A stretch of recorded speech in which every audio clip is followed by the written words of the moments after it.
चलिए शुरू करते हैं बाबू। आज का बिहार दरोगा का जो करेंट अफेयर है, जो मॉडल परीक्षक सेट है, सेट नंबर 10 है। चलिए शुरू करते हैं। अभी तक हमारे चैनल को सब्सक्राइब नहीं किए हैं तो कर लीजिए। हाथ जोड़ के विनती है कि हमारे चैनल को सब्सक्राइब कर लीजिए। चलिए शुरू करते हैं। बोलता बाबू, नेहा ठाकुर का संबंध किस खेल से है? जो नेहा ठाकुर का जो संबंध है बाबू, वो सेलिंग खेल से है। कौन खेल से है बाबू? पहला नंबर है। कौन खेल से है बाबू? सेलिंग खेल से है। कौन खेल से है बाबू? सेलिंग खेल से है। अब सेलिंग खेल में जितने भी भारत के जो खिलाड़ी हैं, सेलिंग खेल में जितने भी बाबू भारत के जो खिलाड़ी हैं, उनका सभी का नाम हम बता देते हैं, गौर कर लीजिएगा। ठीक है, सभी का नाम हम बता देते हैं बाबू। चलिए, पहला नाम है बाबू नेहा ठाकुर। पहला नाम है बाबू नेहा ठाकुर। नेहा ठाकुर। सेलिंग खेल से जितने भी संबंध है, पहला नाम है बाबू नेहा ठाकुर। दूसरा नाम है बाबू इवाद अली। दूसरा नाम है बाबू इवाद अली। तीसरा नाम है बाबू विष्णु सरवनन। विष्णु सरवनन। विष्णु सरवनन। फिर है बाबू हर्षिता तोमर। हर्षिता तोमर। फिर है बाबू फारूक तारापोल। फारूक तारापोल। फिर है बाबू वरुण टक्कर। वरुण टक्कर। फिर है बाबू श्वेता शेरवेगर। श्वेता शेरवेगर। फिर है बाबू वर्षा गौतम। फिर है बाबू काचे वर्षा गौतम। वर्षा गौतम। इतने ही नाम है बाबू जो सेलिंग खेल से संबंधित है। तो नेहा ठाकुर किस खेल से संबंधित है बाबू? तो सेलिंग खेल से। कौन खेल से संबंधित है बाबू? सेलिंग खेल से। चलिए आगे देखते हैं। फिर बोलता वेस्टर्न लेन। वेस्टर्न लेन नामक उपन्यास के लेखिका कौन है? जो लेखिका है ना बाबू, वो चेतना मारू है। कौन है बाबू? चेतना मारू है। Option number D. कौन है बाबू? चेतना मारू है। चलिए 3 नंबर देखते हैं। किस देश की महिला क्रिकेट टीम ने एशियाई खेल 2023 में स्वर्ण पदक जीता था? ये जो देश था ना बाबू, वो देश था हमारे भारत। कौन था बाबू? हमारे भारत था। हमारे भारत जो है, वो क्रिकेट क्रिकेट टीम ने 2023 में कौन सा पदक जीता था बाबू? स्वर्ण पदक जीता था। भारत जो है कौन पदक जीता था बाबू? स्वर्ण पदक जीता था। स्वर्ण पदक जीता था। स्वर्ण पदक जीता था। किसको हराकर जीता बाबू? श्रीलंका को हराकर। श्रीलंका को हराकर भारत ने स्वर्ण पदक जीता था।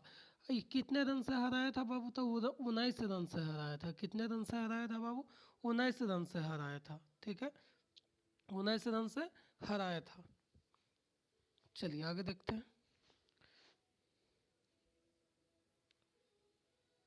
4 नंबर बोलता है बाबू, खेलो इंडिया यूथ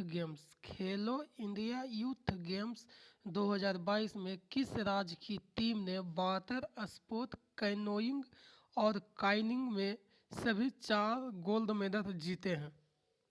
ये जो जीते हैं बाबू, वो जीते हैं मध्य प्रदेश। कौन जीता है बाबू? मध्य प्रदेश जीता। कौन जीता है बाबू? तो मध्य प्रदेश जीता है। अभी जितने भी मध्य प्रदेश में जो खेलो इंडिया यूथ गेम्स 2022 में जो है बाबू, वाटर स्पोर्ट और कैनोइंग और काइनिंग में सभी कितना स्वर्ण पदक जीते हैं बाबू? 4 गो जीते हैं। ठीक है, कहाँ जीते हैं बाबू? 4 गो जीते हैं। यही 4 गो जीत कर ना बहुत बड़ा इतिहास रच दिया था। ठीक है, चलिए आगे देखते हैं। 5 नंबर बोलता है, किसने स्वर्ण श्रेणी में स्टेट ऑफ गवर्नेंस इंडिया 2047 के तहत SKOCH पुरस्कार जीता है? ठीक है, यदि SKCH के तहत जो पुरस्कार जीता है बाबू वो जीता है जम्मू कश्मीर। कौन जीता है बाबू? जम्मू कश्मीर ग्रामीण आजीविका मिशन। कौन जीता है बाबू? Jammu Kashmir. Option number C. कौन जीता है बाबू? ऑप्शन नंबर सी।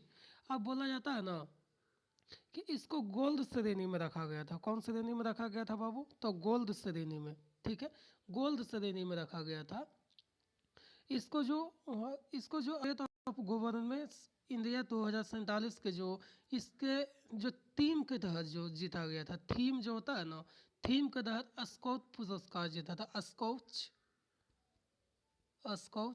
पुरस्कार जीता था। स्काउच पुरस्कार जीता था। ठीक है, स्काउच पुरस्कार जीता था।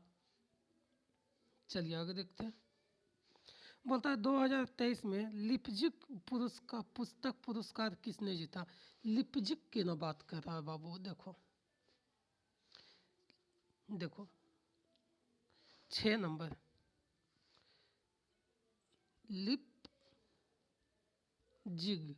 लिपजिक पुस्तक जो पुरस्कार है बाबू वो जीता था Maria Stepanova. Option number D Maria Stepanova. ठीक है, कौन जीता था बाबू? मारिया स्टेपानोवा। यही जो है बाबू लिपजिक पुरस्कार जीता था। लिपजिक पुरस्कार जीता था। एक जो थे रूसी यहूदी थे। ठीक है, रूस में यहूदी लेखक थे। ठीक है, रूसी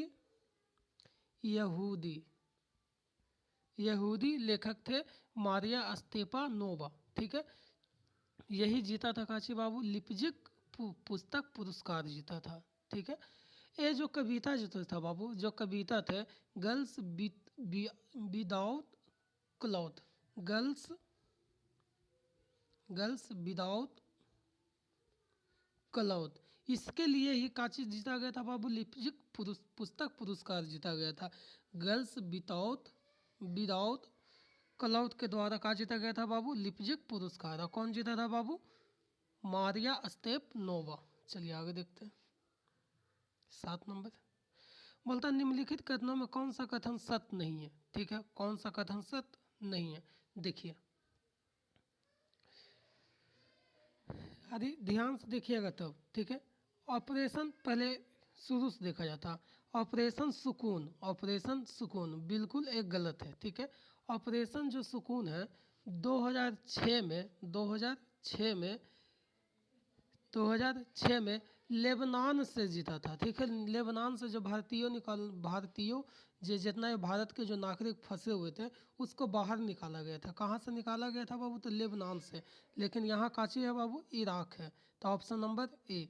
अब ऑपरेशन सेफ होम कमिंग। ठीक है, तो ऑपरेशन सेफ होम कमिंग जो है 2011 में लीबिया के ही गृह युद्ध से जितने भी वहाँ युद्ध हो रहा था वहाँ से भारतीय नागरिकों का किया था बाबू? निकाला था। कहाँ से निकाला था? तो लीबिया से। बिल्कुल सही है।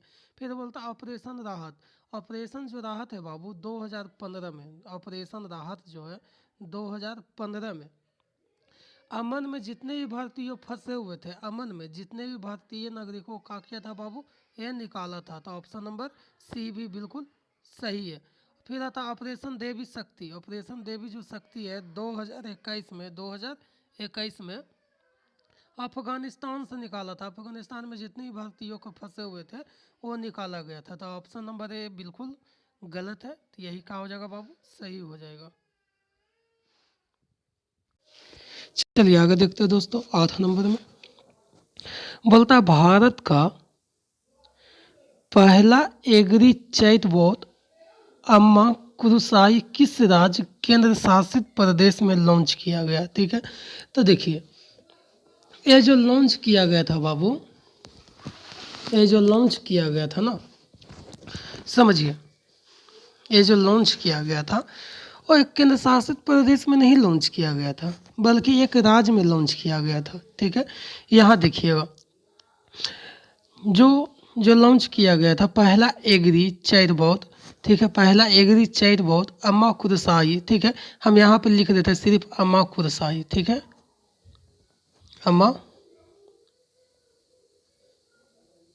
अम्मा कुरसाई जो है जो राज्य में लॉन्च किया गया था वो कौन सा राज्य था बाबू? ओडिशा था। कौन था बाबू? ओडिशा था। कौन था बाबू? ओडिशा था। और इसको जो लॉन्च किया था बाबू, उड़ीसा के जो राज्यपाल थे, उड़ीसा के राज्यपाल थे बाबू professor Ganeshi Lal. Professor Ganeshi Lal, pro लिख देते बाबू, प्रोफेसर गणेशी लाल, गणेशी लाल ने किया था। इसका उद्घाटन कौन किया था बाबू? तो प्रोफेसर गणेशी लाल ने उड़ीसा में किया था। कहाँ किया था बाबू? उड़ीसा में किया था। ठीक है। अब जितना भी ये मदद जो करेगा बाबू, जो अम्मा कुरसाई है, एग्री चैतवक अम्मा कुरसाई है, वो कहाँ किया गया था बाबू? लॉन्च उड़ीसा में किया गया था। कौन किया था? तो प्रोफेसर गणेशी लाल ने किया था। कौन किया था बाबू? तो प्रोफेसर गणेशी लाल ने किया था। इससे एक बहुत सारे सरकारी योजनाओं में जो मदद करता है, ठीक है, किसानों को ये जो है ये मदद करता है। ठीक है। जैसे कि जितने भी सरकारी योजना है और 40 से अधिक जितने भी वाणिज्य सरकारी सहकारी बैंकों को ये क्या करता है बाबू? मतलब कि लोन देता है। क्या देता है बाबू? लोन के बारे में क्या करता है? सूचित करता है। तो इसका सही ऑप्शन क्या हो जाएगा? ऑप्शन नंबर बी क्या हो जाएगा? उड़ीसा। चलिए 9 नंबर में देखते हैं। बोलता है कार्बन सीमा समायोजन तंत्र। कार्बन सीमा समायोजन तंत्र 9 नंबर है बाबू। कार्बन सीमा समायोजन तंत्र दुनिया का पहला कार्बन बॉर्डर टैरिफ है। ठीक है। यह किस संगठन द्वारा हस्ताक्षरित है? मतलब कि किसके द्वारा जो है साइन किया गया है। ठीक है। ये जो साइन किया गया है बाबू, ये यूरोपियन संघ के द्वारा साइन किया गया। किसके द्वारा साइन किया गया बाबू? तो यूरोपियन संघ के द्वारा साइन किया गया है। ठीक है। इस समायोजन तंत्र जो है यूरोपियन संघ के द्वारा, ये जो तंत्र है कार्बन सीमा समायोजन तंत्र है, दुनिया पूरी विश्व का, पूरी दुनिया का पहला कार्बन बॉर्डर टैरिफ है। ठीक है, पहला। ठीक है। अब एक क्या होता है बाबू, ये जैसे जितने भी कार्बन से लगे हुए रहते हैं, जो फैलाने वाले रहते हैं, जो कार्बन फैलाने वाले रहते हैं, जैसे लोहा हो गया बाबू, स्टील हो गया बाबू, सीमेंट हो गया, उर्वरक हो गया, एल्युमिनियम हो गया, और जितने भी बिजली के जो आयात प्रकार करता है बाबू, ये शुल्क लगाता है। क्या करता है बाबू? तो ये शुल्क लगाता है। ठीक है। Option number D. चलिए आगे देखते हैं। 10 नंबर, 10 नंबर देखते हैं बाबू। लूनर पोलर एक्सप्लोरेशन मिशन के बारे में निम्नलिखित में कौन सा कथन सही है? ठीक है। तो देखिए, लूनर जो पोलन है बाबू, लूनर पोलन है, ठीक है, ये जापान का जो है एरोस्पेस एक्सप्लोरेशन एजेंसी और भारतीय अंतरिक्ष अनुसंधान इसरो का संयुक्त मिशन है। ये जो है जाक्सा और इसरो का दोनों ने मिलकर बनाया, दोनों ने मिलकर इसको मिशन तय किया। ठीक है। और दूसरा जो है ये जाक्सा का एक रोवर विकसित कर रहा है बाबू। ठीक है। जबकि लैंडर इसरो द्वारा विकसित किया जा रहा है। तो ये दोनों का मिशन है बाबू। तो एक और दोनों क्या हो जाएगा? सही हो जाएगा। चलिए 11 नंबर देखते हैं। हाल ही में किस राज्य सरकार ने देश का सबसे बड़ा IT हब स्थापित करने की घोषणा की है? ठीक है। यदि IT हब की बात किया जाता है बाबू, तो उत्तर प्रदेश। देखिए कहाँ, तो यह कहाँ स्थापित करने की घोषणा किया है बाबू? तो उत्तर प्रदेश में। कहाँ स्थापित करने की घोषणा किया है बाबू? तो उत्तर प्रदेश में। कहाँ किया है बाबू? तो उत्तर प्रदेश में। उत्तर प्रदेश में। अब देखिए उत्तर प्रदेश में कहाँ किया गया है बाबू? तो उत्तर प्रदेश के लखनऊ में किया गया। कहाँ किया गया बाबू? लखनऊ में किया गया। ठीक है। लखनऊ में किया गया सबसे बड़ा IT हब। ठीक है। जिसे जितने भी IT हब कानपुर रोड पर अमौसी के नादरगंज औद्योगिक क्षेत्र में 40 एकड़ भूमि में स्थित होगा। कितना एकड़ में होगा बाबू? तो 40 एकड़ भूमि में उपलब्ध होगा। ठीक है। इसको 3 भागों में विभाजित किया गया। कितने भागों में विभाजित किया बाबू? तो 3 भागों में। पहला है IT पार्क। पहला क्या है बाबू? IT park. फिर है बाबू बिजनेस पार्क। फिर क्या है बाबू? Business park. फिर क्या है? Business park. फिर है बाबू इंटरनेशनल इंक्यूबेशन फैसिलिटी सेंटर। ठीक है। चलिए आगे देखते हैं। 11 नंबर, 11 नंबर तो हो गया। 12 नंबर देखते हैं बाबू। किस राज्य के मुख्यमंत्री ने आपदा प्रभावित लोगों के लिए आपदा राहत कोष 2023 लॉन्च को वेबसाइट लॉन्च किया? ठीक है, तो देखिए आपदा राहत ना है बाबू, यहाँ लिख देते हैं आपदा राहत, 12 नंबर है, आपदा राहत कोष 2023।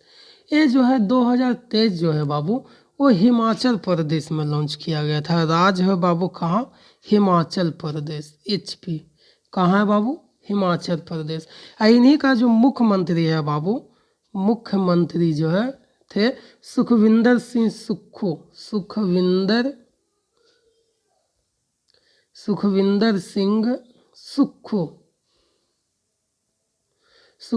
सिंह सुक्खू यही का किया था बाबू, आपदा राहत कोष 2023 हिमाचल प्रदेश में का किए थे? लॉन्च किए थे।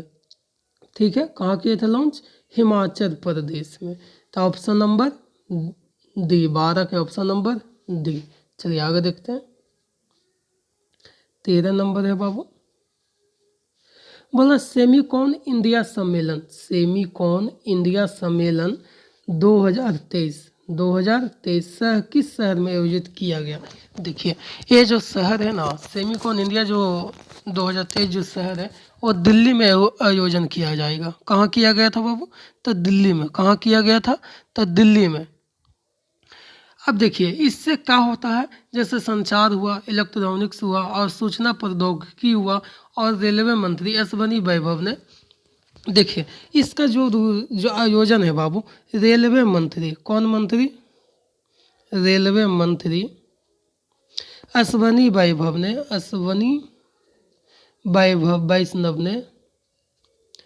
18 फरवरी 2023 को नई दिल्ली में क्या किया था बाबू?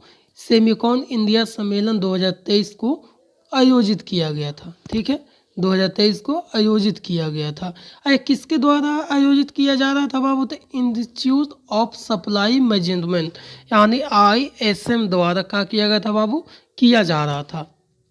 चलिए आगे देखते हैं, ऑप्शन नंबर डी, 14 नंबर बोलता है नई दिल्ली, 14 नंबर है बाबू, नई दिल्ली में 1 वीक 1 लाइफ प्रोग्राम किसने लॉन्च किया? ठीक है, तो 1 वीक ना है बाबू, देखो यहाँ लिख देते हैं 1 वीक 1 लाइफ, 1 वीक 1 लाइफ। ये जो 1 वीक 1 लाइफ है बाबू, ठीक है, ये जो लॉन्च किया था बाबू विज्ञान और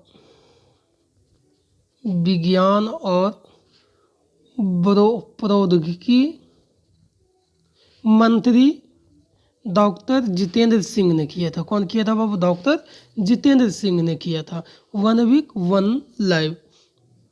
इसमें जितने इस प्रोग्राम के तहत देश भर में, पूरे देश में, हमारे भारत देश में जितने भी फैले हैं 37 वैज्ञानिक और औद्योगिक परिषद प्रयोगशाला की उपलब्धि का क्या करेंगे बाबू? प्रदर्शन किया जाएगा। चलिए option number A, doctor Jitendra Singh.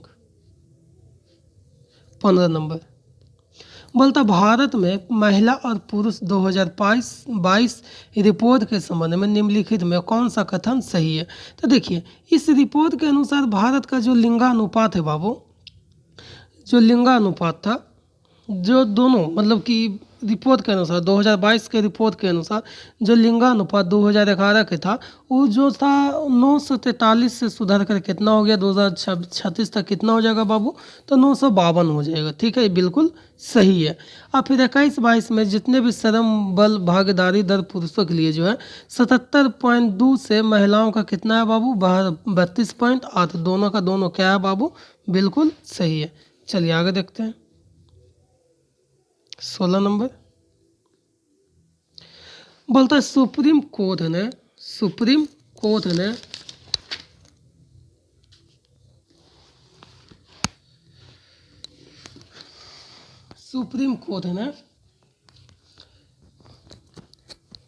Fill in the blanks की सुरक्षा के लिए प्रोजेक्ट GIB शुरू करने का विचार रखा। 16 नंबर है बाबू। ठीक है। अब देखिए सुप्रीम कोर्ट ने किसकी सुरक्षा के लिए जीआईबी शुरू करने का विचार रखा था बाबू।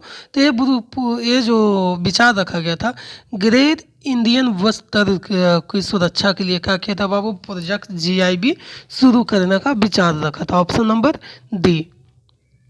अब ये देखिए, ये भी कौन रखा था, सुप्रीम कोर्ट ने रखा था। तो सुप्रीम कोर्ट का जो चीफ जस्टिस थे DY चंद्रचूड़ की जितने भी अध्यक्षता वाली जो बेंच था, यही प्रोजेक्ट टाइगर की तर्ज पर प्रोजेक्ट जीआईबी लॉन्च करने का विचार रखा था। ठीक है। अब ये समझिए, द ग्रेट इंडियन वस्त्र, ठीक है, इसका जो जितने भी लुप्त प्राय जो पक्षी हैं, प्रजाति हैं, उसी को ध्यान में रखते हुए, ठीक है, इसको सुरक्षा देने का मांग किया गया था। चलिए आगे देखते हैं 17 नंबर में। टाइफून कानून ने किस देश के ओकिनावा में बिजली लाइनों को प्रभावित किया। ठीक है, ये जो प्रभावित किया था बाबू, जापान में प्रभावित किया था। कहाँ किया था बाबू, जापान में किया था। एक जो है बाबू, देखिए टाइफून कानून एक प्रकार के बाबू तूफान था। काची था बाबू, तूफान था। जापान में एक टाइफून कानून जो तूफान आया था, उसी में बिजली लाइनों को क्या किया था बाबू, प्रभावित कर दिया था, बर्बाद कर दिया था। अब धीमी गति से चलने वाले जो तूफान होते हैं, टाइफून कानून जो जापान के दक्षिण पश्चिम द्वीपों को क्या किया था बाबू, प्रभावित किया था। Option number D. चलिए 18 नंबर देखते हैं। पेट्रोलियम योजना और विश्लेषण, ठीक है, पेट्रोलियम योजना और विश्लेषण प्रकोष्ठ PPAC ने डेटा और अनुसंधान के क्षेत्र में सहयोग की मजबूत करने के लिए किस संगठन के साथ एक असाई पत्र पर हस्ताक्षर किया। ये जो है बाबू अंतर्राष्ट्रीय ऊर्जा एजेंसी ने ही इसके ऊपर क्या किया था बाबू, साइन किया था। क्या किया था, साइन किया था। और कब किया था बाबू, तो 7 फरवरी को किया था। कब किया था बाबू, तो 7 फरवरी को किया था। ठीक है, ऑप्शन नंबर सी। अब आते हैं 19 नंबर में। भारत की अध्यक्षता में होने वाले G20 समिट में कितने देशों को गेस्ट कंट्री के रूप में आमंत्रित किया गया था। ये जो किया गया था बाबू, 9 को किया गया था। भारत में जितने भी G20 अध्यक्षता समिट होने वाले थे, उसमें गेस्ट कंट्री के रूप में 9 को आमंत्रित भेजा गया था। 9 देश को आमंत्रित भेजा गया था, जिनमें था बाबू बांग्लादेश था, मिस्र था। पहला था बांग्लादेश, दूसरा था मिस्र, तीसरा था UAE, फिर चौथा था नीदरलैंड, फिर था मॉरिशस, फिर था नाइजीरिया, फिर था ओमान, फिर था सिंगापुर, फिर था स्पेन। यही 9 को क्या किया था बाबू, भारत ने गेस्ट कंट्री के रूप में आमंत्रित किया गया था। ठीक है। हर वर्ष G20 जो शिखर सम्मेलन है, सदस्य देशों के अलावा G20 में भी जितने भी देश को आमंत्रित किया जा सकता है। अब इसकी जो अध्यक्षता थे बाबू, G20 की जो अध्यक्षता कर रहे थे, वो PM मोदी की कर रहे थे। PM मोदी की विदेश नीति के प्रमुख टेम्पलेट वसुधैव कुटुंबकम या one earth, one family, one future के रूप में किया गया। अब G20 का सम्मेलन कब हुआ गया था बाबू, तो 9 से 10 सितंबर को नई दिल्ली में आयोजित किया गया था। 9 से 10 सितंबर को कहाँ आयोजित किया गया था बाबू, तो 10 तारीख 9 से 10 सितंबर को कहाँ आयोजित किया गया था, तो नई दिल्ली में किया गया था।